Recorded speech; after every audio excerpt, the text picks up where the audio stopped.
Hi అండి, welcome back to KR designer boutique. ఈరోజు function order అండి. 2 మగ్గం బ్లౌజెస్ చూపిస్తాను ఫాస్ట్గా.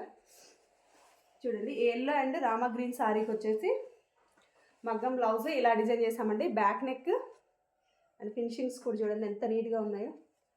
అండ్ హ్యాండ్ బార్డర్ అటాచ్మెంట్ అండి. హ్యాండ్ ఫ్రంట్ వచ్చేసరికి ఇలాగా front neck, back neck. Second వచ్చేసరికి ఇదండి Paithani border sorry and lemon yellow gold colour shade అండి. సారీలో ఉన్న డిజైన్ తీసుకొని ఇలా డిజైన్ చేసినాము చూడండి ఇలాగా. అండ్ హ్యాండ్ వచ్చేసరికి బార్డర్ అటాచ్మెంట్ అండ్ కింద పూస, front neck and back neck. మీరు కూడా ఇలా రీజనబుల్ కాస్ట్లకే మగ్గం బ్లౌజెస్ చేయించుకోవాలనుకుంటే మా కేఆర్ డిజైనర్ బౌటిక్ని విజిట్ చేయండి. Thank you.